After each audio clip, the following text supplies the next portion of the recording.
Twilight? Hayır. Supernatural? Naa. Orijinal Queen Buffy gelmiş, hoş gelmiş. Ülkemiz gençliğine CNBC kanalı tarafından tanıtılan kült gençlik dizisi Vampir Avcısı Buffy konuğumuz. Hala üniversitelerde akademisyenler tarafından üzerinde araştırmalar yapılan, tarihi önem taşıyan bir yapım. Bu arada Buffy'nin açılış müziği ve jeneriğinin Bizim Nedir ve Kimdir videolarının introlarına da ilham olduğunu belirtmek isterim. O halde hazırsanız arkanıza yaslanın ve Buffy the Vampire Slayer'ın tarihini öğrenelim.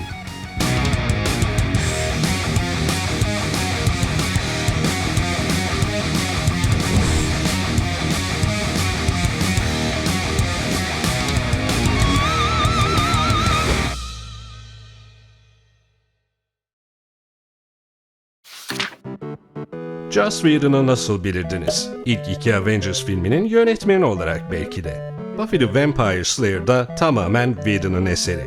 Hani korku filmlerinde her daim kovalanıp karanlık bir ara sokakta köşeye sıkıştırılan sarışın kızlar olur. Whedon bir gün bu senaryoda roller tersine dönse, o köşeye sıkışan sarışın kız aslında türlü çeşit yaratığın korkup kaçtığı kişi olsaydı ne olurdu diyor ve böylece kafasında Rhonda Ölümsüz Garson isimli bir karakter oluşturuyor. Bu garson karakter zaman içinde vampir avcısı Buffy'ye dönüşüyor. Bu bizim bildiğimiz Buffy değil. Hani nerede Sarah Michelle ve diğerleri? Henüz orada değiliz, geliyoruz. Buffy the Vampire Slayer ilk olarak karşımıza 1992 yapımı bir film olarak çıkıyor. Filmin yapım aşaması sıkıntılı geçmiş. Whedon'ın istediği şeyler olmayınca aman bey ne istiyorsanız öyle yapın diyerek arkasını dönüp giderek projeden çekilmiş. Sonuç? Film aslında 7 milyonluk bütçesine karşılık gişede 16 milyon dolar getirse de yok kurtarmıyor. Filme gelen yorumlar ise şöyle: kötü film ama yaratıcı konsept.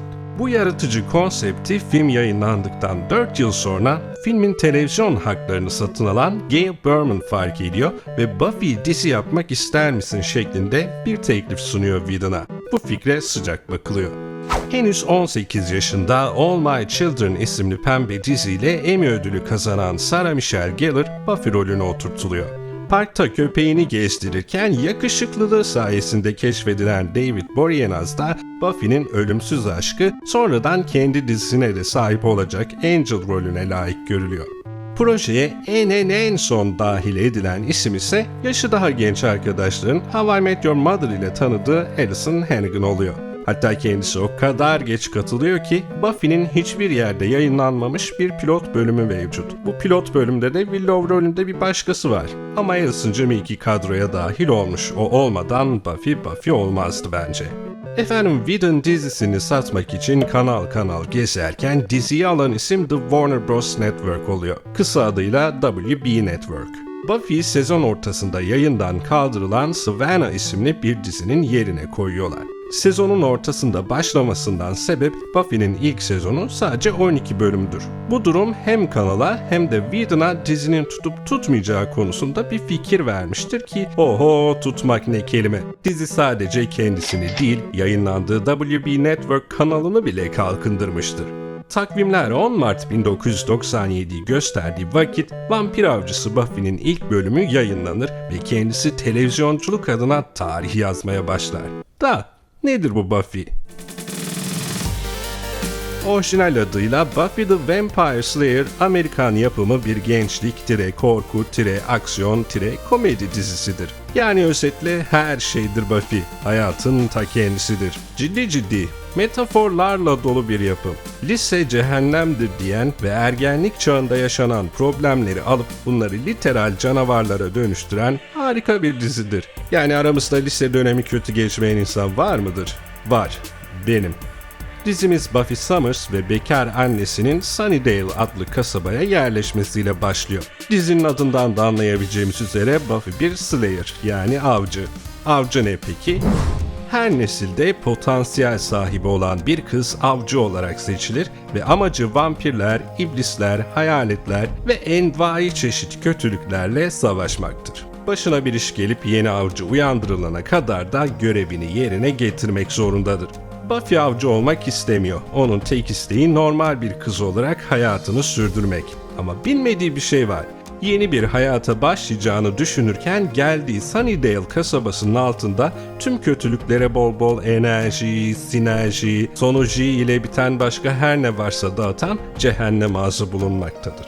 Gözetmenler Konseyi Buffy gelmeden hazırlıkları yapmış ve okul kütüphanesine gözetmen Giles'ı yerleştirmiştir. Gözetmenler Buffy evreninde görevi avcıyı yetiştirmek, eğitmek ve tabii ki avcının durumunu konseye bildirmekle sorumlu kişilere deniyor. Buffy okulun ezik tipleri ve birbirleriyle çocukluk arkadaşı olan Willow ve Xander ile arkadaş olur. Willow dizi ilerledikçe güçlü bir cadı olacak, Xander ise abazan bir liseli olarak başladığı diziye abazan bir liseli olarak devam edecektir.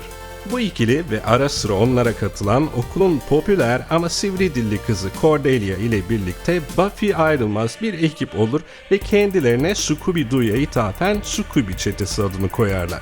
Dizi sayesinde sağlam manifestlenmiş olacak ki Sarah Michelle Gellar sonradan Scooby-Doo filmlerinde Daphne'yi canlandırdı.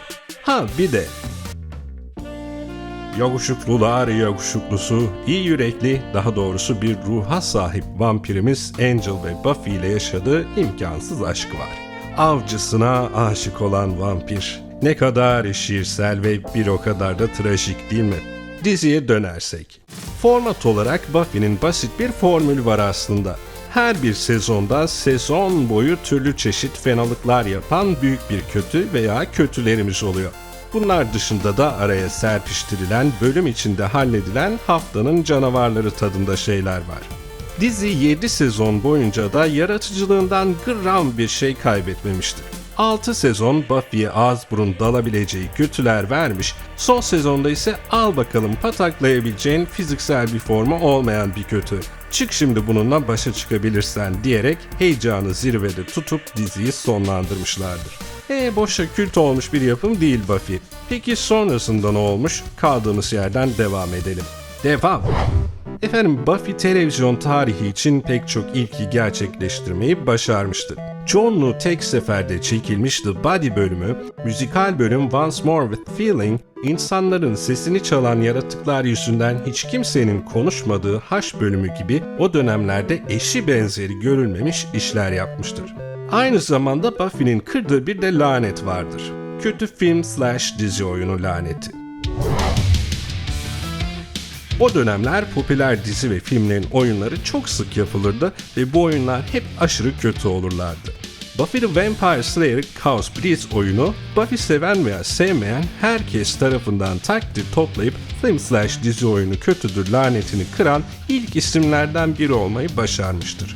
Ama bu sırada dizinin arka planında bir şeyler dönmeye başlar. Yayınlandığı kanal WB Network kendi içerisinde de değişikliğe gitmektedir ve bu yüzden Buffy'ye bir sezon daha bütçe ayıramayacaklarını söylerler. Haliyle Whedon ve ekip 5. sezonu final olarak yazıp çizip çekerler. Hatta Buffy meşhur bu dünyanın en zor şeyi dünyada yaşamak sözünü eder ve nihai fedakarlığı gösterir bu sezonda.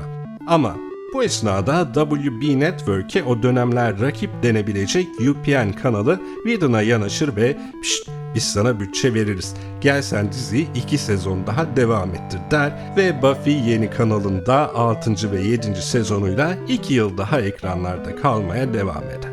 Ama her güzel şeyin bir sonu vardır elbet. Buffy 20 Mayıs 2003 yılında yayınlanan son bölümüyle izleyicisine veda eder.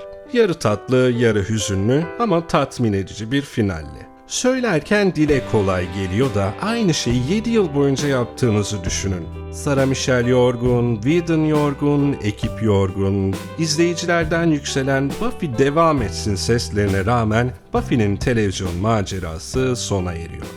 Ama sadece televizyonda. Buffy'nin serüvenleri çizgi roman formatında devam etmekte. Resmi olarak 8, 9 ve 10. sezon çizgi roman sayfalarında hayranlarıyla buluşmuştur. Halen ara sıra çıkarılan mini serilerle de buluşmaya devam etmektedir. Meraklısı olan varsa bu çizgi romanların bir dönem Türkçe'ye çevrilip ülkemizde de yayınlandığını belirtmiş olalım. 7 yıl ekranlarda kalmak, yıllar sonra bile hala adından saygıyla söz ettirmek zor iş ve selam. Her yiğidin harcı değil. Her yiğidin olmayabilir ama ufak tefek sarışın bir kızın harcıymış meğer. O yüzden Monsieur'ünüz ve Buffy ablanız der ki keep calm and slay.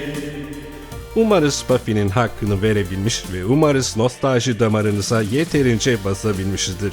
Bir sonraki videoda görüşmek üzere.